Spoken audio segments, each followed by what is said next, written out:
নমস্কার, গল্পের take with Nirmalya এই ইউটিউব চ্যানেলে আপনাদের স্বাগত। আপনাদের জন্য আজকে রয়েছে যোগেন্দ্রনাথ গুপ্তের বাংলার ডাকাত এই বইটি থেকে সংগৃহীত একটি গল্প, বীরঙ্গনা অন্নদা দেবী ও ডাকাত দল। গল্পটি প্রধানত সাধু ভাষায় রচিত। আমাদের শ্রোতাদের কথা মাথায় রেখে আমরা এখানে চলতি ভাষার ব্যবহার করেছি এবং গল্পের প্রেক্ষাপট সৃষ্টির খাতিরে সময়কাল ও কিছু পরিবর্তন করা হয়েছে। আশা করি গল্পটি আপনাদের ভালো লাগবে। সঙ্গে থাকবেন। চাণক্যের কাছে একটি গ্রাম, নাম রংপুর। রংপুর গ্রামের একজন বিখ্যাত জমিদার ছিলেন। তার নাম ছিল বৈকুণ্ঠনাথ চট্টোপাধ্যায়। বৈকুণ্ঠবাবুর একজন আত্মীয়ের বাড়িতে বিবাহের উৎসব। সেই জন্য বাড়ির স্ত্রী পুরুষ সকলেই কয়েক ক্রোশ দূরে সেই আত্মীয়র বাড়ি গিয়েছিলেন। জমিদারের প্রকাণ্ড বাড়ি, চারিদিকে প্রাচীর ঘেরা। দ্বারে দারোয়ান এবং কয়েকজন প্রহরী দিবারাত্র পাহারা দেয়। কাজেই বৈকুণ্ঠবাবু নিশ্চিন্ত মনেই বিবাহ বাড়িতে গিয়েছিলেন। বাড়িতে রইল শুধু তার জ্ঞাতি ভাতৃবধূ অন্নদা দেবী ও আর কয়েকজন মহিলা। অন্নদা দেবীর বয়স ছিল প্রায় 40 বছর। সেদিন ছিল অমাবস্যার রাত। রাত্রি দ্বীপ্রহর। চারিদিকে গাঢ় অন্ধকার, কিছুই দেখা যায় না। গ্রামের লোকজন সব নিশ্চিন্ত মনে ঘুমিয়ে পড়েছিল। মাঝে মাঝে কুকুর বা শিয়ালের ডাক শোনা যাচ্ছিল। আষাঢ় মাস, আকাশে মেঘ করেছিল। বৃষ্টি আসন্ন। গ্রামের এক প্রান্ত দিয়ে একটি খাল এঁকে বেঁকে দূরের একটি ছোট নদীতে গিয়ে মিশেছিল। সেই খালের দুপাশে ছিল ঘন বাঁশবন, আমবাগান ও নানা ধরনের গাছ। সেই খালের ভেতর দিয়ে তিনখানি সরু ছিপ নৌকা অতি দ্রুত চলিতেছে। প্রত্যেক নৌকায় 10-12 জন ডাকাত, সঙ্গে নানা হাতিয়ার, লাঠি, সোঁটা, তলোয়ার, বর্শা, বল্লম, ঢাল। প্রত্যেকের মুখ কালো লাল রঙের অদ্ভুত রঙে চিত্রিত। তাহারা অতি সন্তর্পণে নৌকা বাহিয়া বৈকুণ্ঠবাবুর বাড়ির পাশে, যেখানে বাঁশবন ও বিরাট আমবাগান গভীর অন্ধকার সৃষ্টি করেছে, সেখানে এসে নৌকা বাঁধল। সেই দলের সর্দার ছিল গদাধর দাস। গদাধর ছিল জাতিতে বাগদি, ভয়ঙ্কর শক্তিশালী পুরুষ। দলের লোকেরাও ছিল সেইরূপ সাহসী ও বলিষ্ঠ। ইহাদের অত্যাচারে ধনী জমিদার, ব্যবসায়ী, অন্যান্য লোক ভয়ে ভয়ে থাকিত। কখন কাহার বাড়িতে ডাকাতি করতে আসে তার কোনো স্থিরতা ছিল না। গদাধর ও তার দলবল বাড়ির উঁচু প্রাচীর ডিঙিয়ে বাড়ির ভেতর প্রবেশ করল।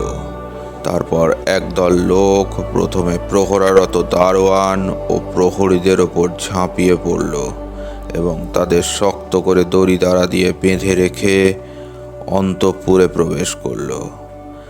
বাড়ির ভেতরে প্রবেশ করেই ডাকাতেরা তাদের মশাল জ্বালিয়ে হাড়ের এড়ে শব্দ করতে করতে দরজা, কপাট, জানলা ভাঙতে আরম্ভ করল।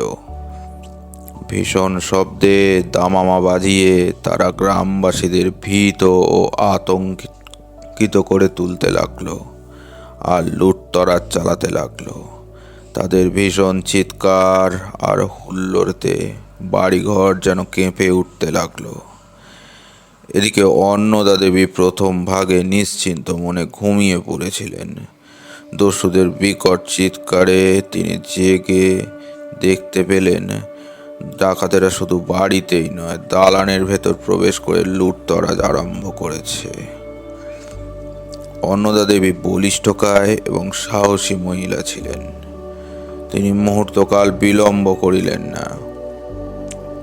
বাড়ির অন্যান্য মহিলাদের জাগিয়ে তাদের আদেশ করতে লাগলেন, তোমরা ছাদে গিয়ে ছাদের ওপর থেকে ডাকাতদের ওপর ইট ছুটতে থাকো। বাড়ির পরিচারিকা ও অন্যান্য 3 জন মহিলা তৎক্ষণাৎ ছাদে গিয়ে ছাদের ওপর হতে ডাকাতদের লক্ষ্য করে ইট পাটকেল ও হাতের কাছে যে যা পেল তাই ছুঁড়তে লাগলো। ডাকাতদের মশালের আলোতে চারিদিক আলোকিত হইয়াছে, কাজেই মহিলাদের লক্ষ্য ব্যর্থ হলো না। কারো মাথায়, কারো বুকে, কারো পিঠে বৃষ্টির মতন ইট পাটকেল পড়তে লাগলো। তখন দস্যুদের মধ্যে একটা শোরগোল পড়ে গেল। কে কি করবে, কোন পথে যাবে তা স্থির করতে পারল না। কেউ মশাল নেবাইল, কেউ বা পালাতে লাগলো। তারা হঠাৎ কোনো উপায় স্থির করতে পারল না। ভাবতে লাগলো, খালি বাড়িতে কোথা থেকে কে বা কাহারা তাহাদিগকে এমন আক্রমণ করছে। এদিকে অন্নদা দেবী কি করলেন সে কথা বলি। অন্নদা দেবী তার কেশ এলিয়ে দিলেন। তার দীর্ঘ মেঘের মতন কালো কেশ পিঠে এলিয়ে পড়ল। তিনি কপালে পড়লেন বড় করে সিঁদুরের টিপ। সারা মুখে এবং সর্বাঙ্গে মাখলেন কালি। কাপড় হাঁটু পর্যন্ত টানিয়া তুলিয়া পরিলেন এবং খড়গ হাতে লইয়ে জিভ বার করে কালী মূর্তির মতন নিজের ঘরে দাঁড়িয়ে রইলেন, নিশ্চল নিস্পন্দভাবে, অনর অটল।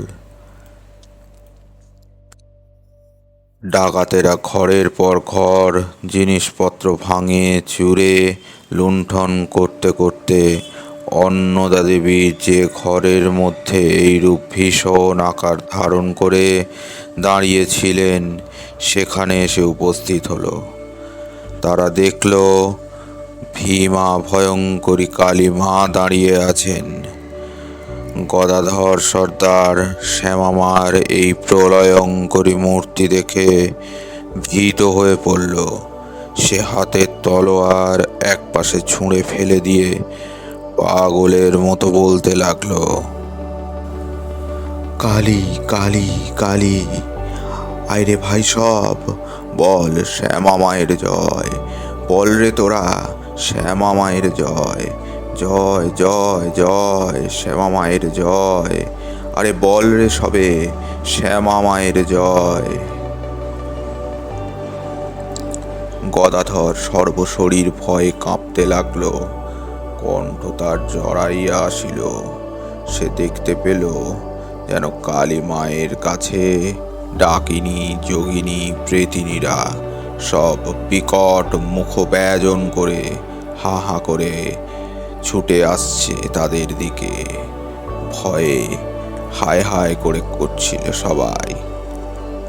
কাঁপতে কাঁপতে সে তার সঙ্গীদের ডাকতে লাগলো, ভাই সব, আর ক্ষমা নেই, মা আমাদের ওপর রাগ করেছেন। না না, সব লুটের জিনিস ফেলে রাখ। যেখানে কালী মা দাঁড়িয়ে আছে সেখানে কি ডাকাতি করা চলে? আমরা সব মাকে প্রণাম করি। ডাকিনী যোগিনীরাই আমাদের লক্ষ্য করে ইট পাটকেল ছুঁড়েছে। বল সব, কালী কালী কালী। সর্দারের আদেশে ডাকাতেরা সকলে হাঁটু গেড়ে বসে ভক্তি ভরে মাকে প্রণাম করল। তারপর তারা লুণ্ঠিত জিনিসপত্র ফেলে রেখে সকলের ভয়ে ভয়ে প্রস্থান করল। নীরবে গিয়ে সকলে নৌকা চড়ল ও নৌকা চালিয়ে পলায়ন করল। এদিকে নিষ্পলক নেত্রে খড়গ হাতে দাঁড়িয়ে অন্নদা দেবীর শরীর অসাড় হয়ে পড়েছিল।